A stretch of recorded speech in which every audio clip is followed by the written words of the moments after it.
Bismillahirrahmanirrahim. Assalamualaikum warahmatullahi wabarakatuh.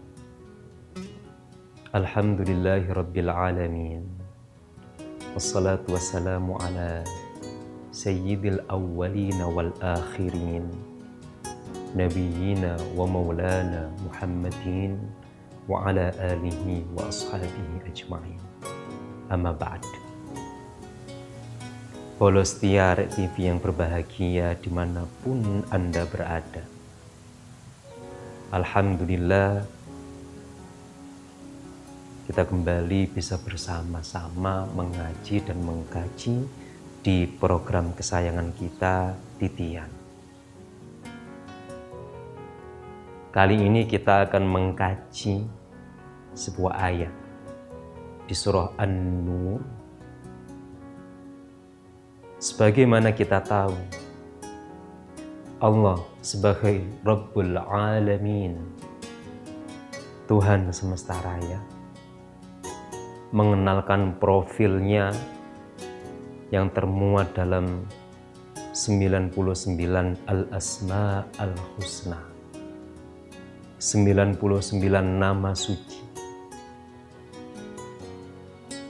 Dan diantaranya adalah ada nama Al-Hadi, Sang Maha memberi hidayah, Sang Maha memberi petunjuk, Sang Maha memberikan instruksi, mengarahkan, dan seterusnya.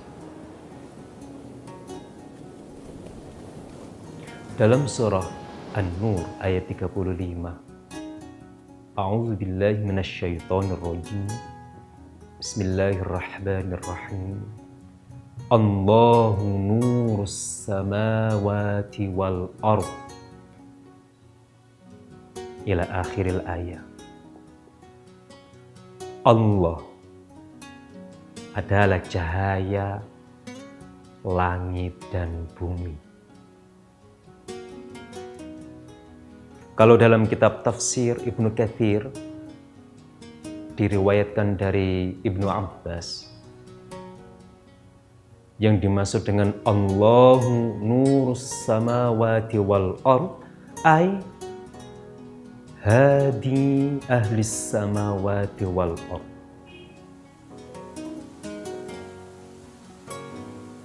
Allah adalah satu-satunya zat yang memberikan petunjuk, memberikan arahan kepada seluruh penghuni langit dan seluruh penghuni bumi. Dan Allah lah yang mengatur semuanya, sistem tata semesta raya. Al-Hadi. Nah, sebagai Sang Maha memberikan petunjuk, kita sebagai manusia sesungguhnya juga selalu mendapatkan petunjuk oleh Allah Subhanahu wa Ta'ala. Hanya saja dalam banyak kesempatan manusia itu tak mau tahu dengan petunjuk yang Allah anugerahkan, Allah bersihkan dalam hati pikiran dia. Ketika kita berbicara tentang petunjuk Allah, maka kita akan teringat dengan istilah wahyu. Wahyu. Dan dalam satu kesempatan, dalam pengajian saya itu pernah ditanya oleh salah satu audiens, Pak Ustadz, malaikat Jibril itu kan sebagaimana kita tahu itu mendapat amanah dari Allah Subhanahu wa Ta'ala untuk menyampaikan wahyu. Sementara kita tahu bahwa hari ini Pak Ustadz, wahyu baginda, maksud kami baginda Nabi Sallallahu Alaihi Wasallam itu sudah ribuan tahun yang lalu wafat. artinya wahyu kepada baginda sudah terhenti total. Lalu Pak Ustadz, amanahnya malaikat Jibril saat ini itu apa? Atau malaikat Jibril alaihi salam sudah pensiun karena sudah kehilangan jobnya untuk menyampaikan wahyu? Ini pertanyaan kritis dan akademis juga. Dan alhamdulillah tersebutkan dalam kitab Ihya Ulumiddin karya Al-Imam Abu Hamid Muhammad bin Muhammad Al-Ghazali. Menurut beliau Al-Imam Al-Ghazali rahimahullahu ta'ala, wahyu itu terklasifikasi menjadi 3.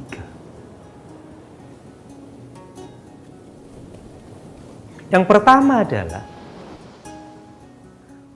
wahyu yang spesial Allah sampaikan hanya kepada para rasul, para nabi alaihimussalam.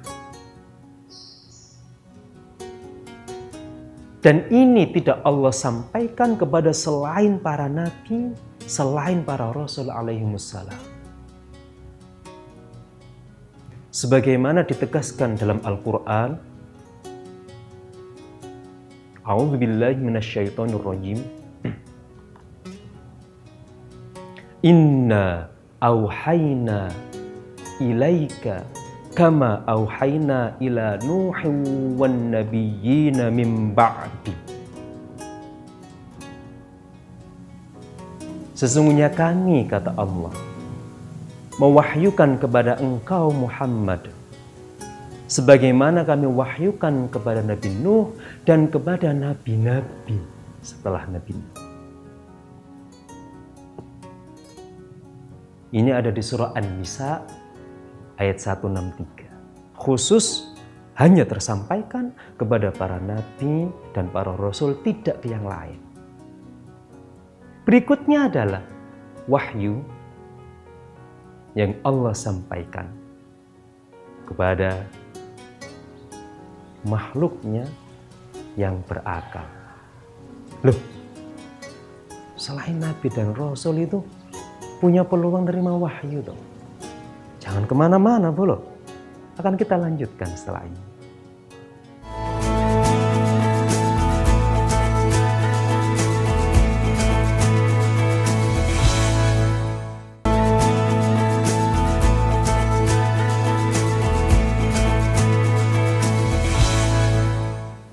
Kita lanjutkan ngajinya, bro.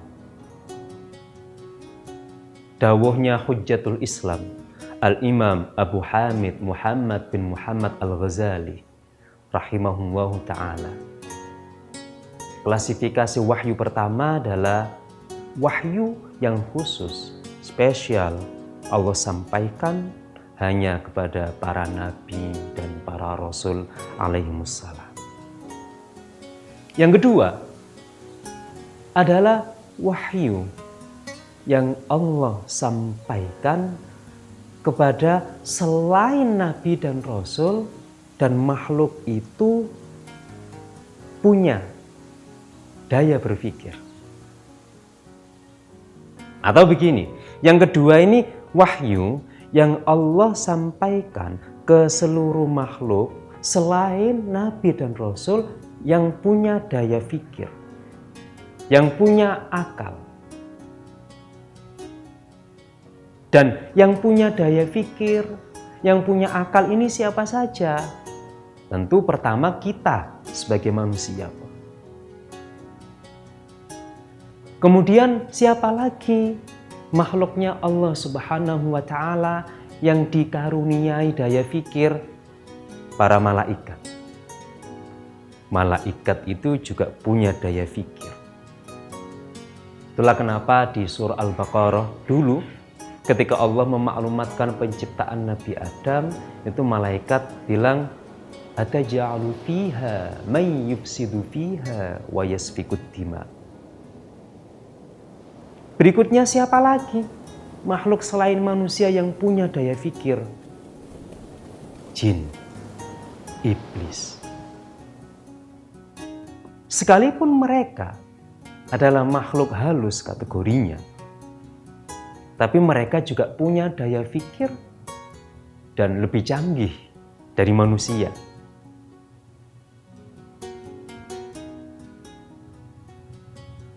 Yang kedua, wahyu kategori kedua adalah wahyu yang Allah sampaikan kepada makhluknya yang punya daya fikir selain para nabi dan para rasul alaihimussalam. Sebagaimana ditegaskan di surah Al-Qasas ayat 7. A'udzu billahi minasyaitonir rajim. Wa auhayna ila ummi Musa an ardi'in. Kata Allah, dan kami wahyukan kepada ibunda Nabi Musa alaihissalam untuk menyusui putranya. Sebagaimana kita tahu, Nabi Musa itu kan masa kecilnya diasuh oleh istrinya Fir'aun, yaitu Sayyidah Asiyah radhiyallahu ta'ala anha. Tapi Allah mewahyukan ibu kandungnya Nabi Musa untuk menyusui putranya.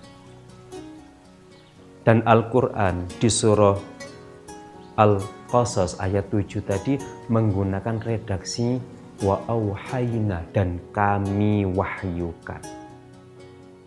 Ibunda Nabi Musa tentu secara legal formal syariah beliau tidak berstatus para nabi dan rasul. Tapi Allah menggunakan kata wa auhayna, dan kami wahyukan. Supaya tidak rancu bolong. Yang kedua, wahyu kategori kedua ini yang Allah sampaikan kepada hambanya yang punya daya fikir selain Nabi dan Rasul, kita bahasakan saja dengan ilham. Kita manusia mendapat ilham. Atau bahasa milenialnya inspirasi. Inspirasi itu juga bagian dari wahyu kategori kedua. Ilham itu juga bagian dari wahyu kategori kedua. Sebagaimana disebutkan di surah An-Nur ayat 35 tadi, bahwa Allah nurus samawati wal ardh. Allah adalah memberi hidayah kepada seluruh penduduk penjuru langit dan penjuru bumi, pun dengan kita. Sesungguhnya di tiap detik Allah atas kasih sayangnya yang unlimited terus memberikan ilham-ilham kebaikan kepada kita. Semisal begini, pernah nggak Bolo itu dalam satu kesempatan meneng-meneng moro-moro kerentek kepingin ngaji, meneng-meneng moro-moro kerentek kepingin ke masjid,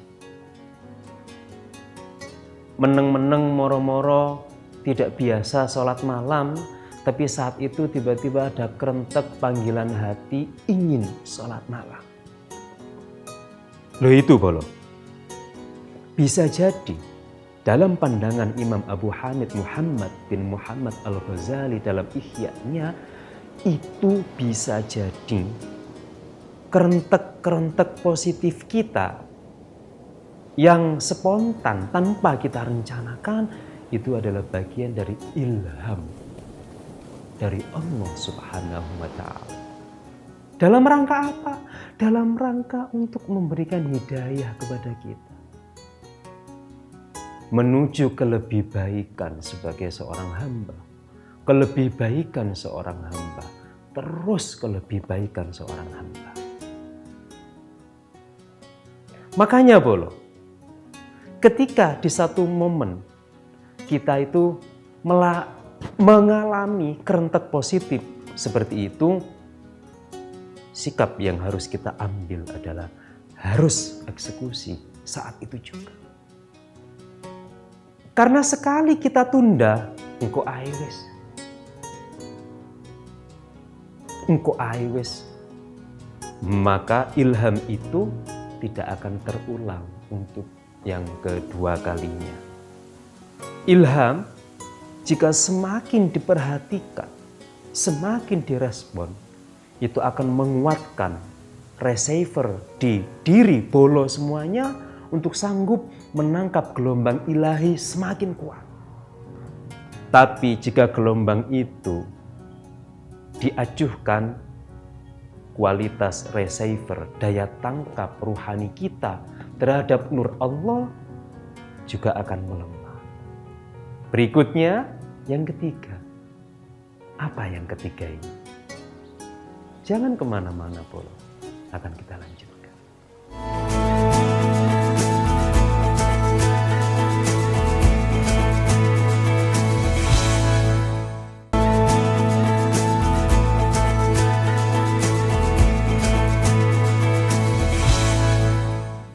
Kita lanjutkan ngaji kita di program titian, Polo.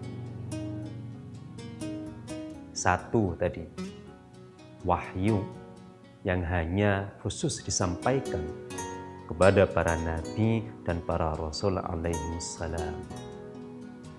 Yang kedua adalah yang disampaikan kepada makhluk Allah yang punya daya pikir selain nabi dan rasul.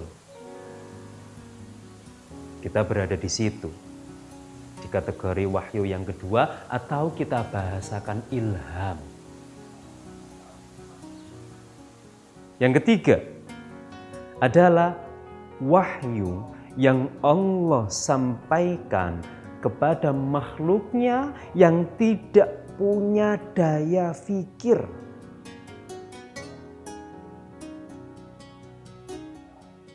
Siapa mereka yang tidak punya daya fikir? Hewan, tumbuhan, planet, bintang,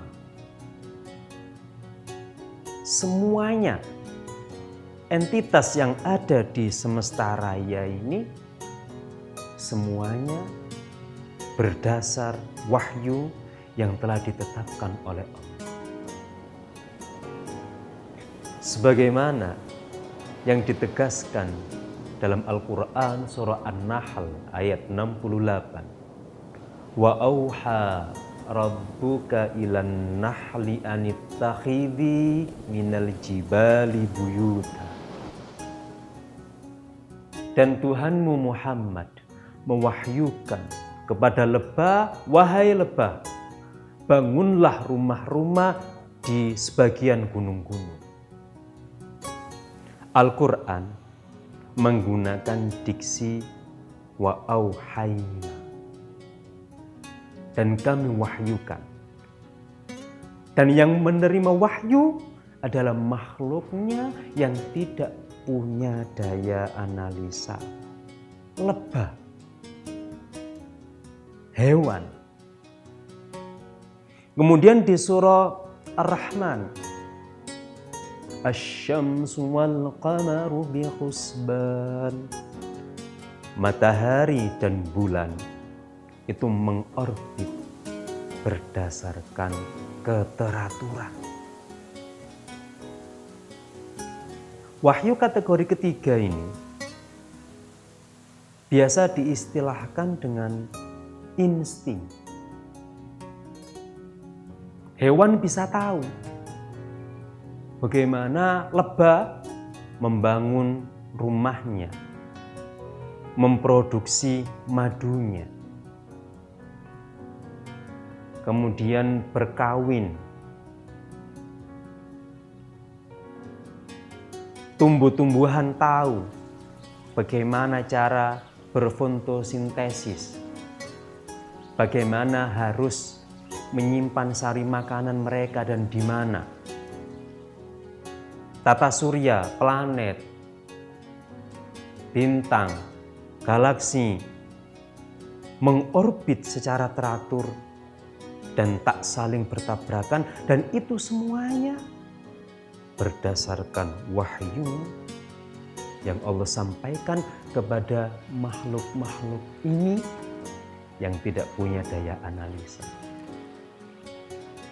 Yang ketiga ini, kalau kepada hewan itu biasa diistilahkan dengan insting.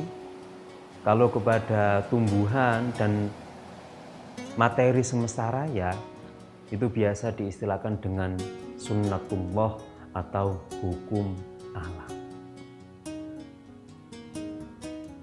Coba kita flashback dari wahyu kategori 1, 2, 3.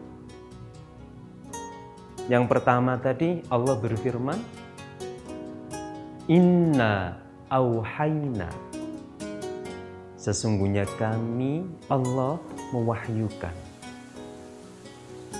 Yang kategori kedua, Al-Quran juga menggunakan bahasa wa auhayna ila ummi Musa, dan kami wahyukan. Kategori ketiga, wa auha rabbuka ilan nahli ila akhiril ayat. Ketiga-tiganya tadi, meskipun receiver wahyu yang menerima wahyu berbeda-beda, tapi Al-Quran menggunakan kata yang sama, auha yuhi, mewahyukan. Meskipun supaya tidak rancu, ulama kita menggunakan istilah yang berbeda.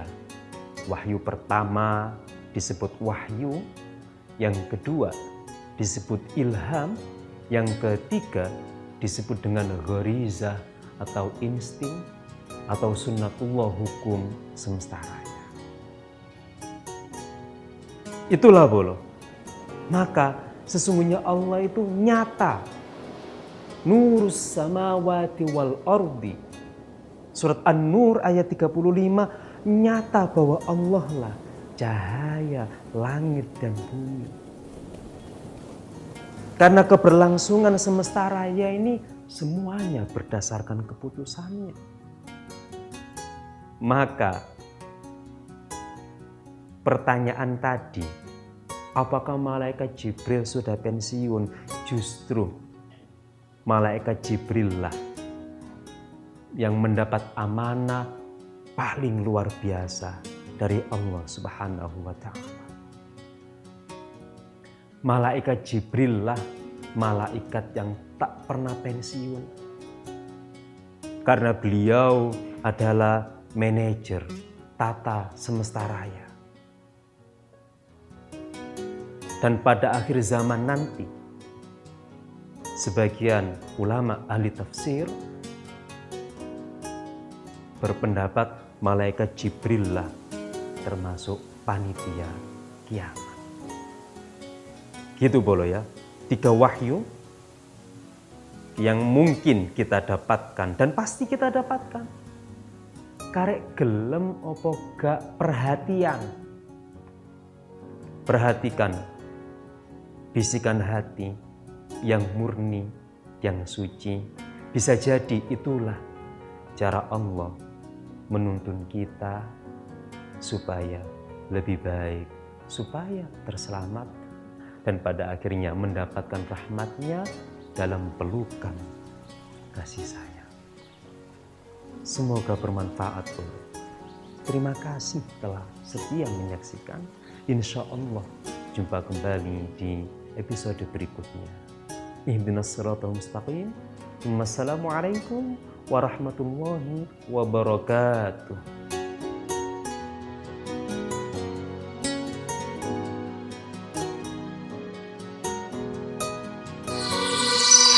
Arek TV.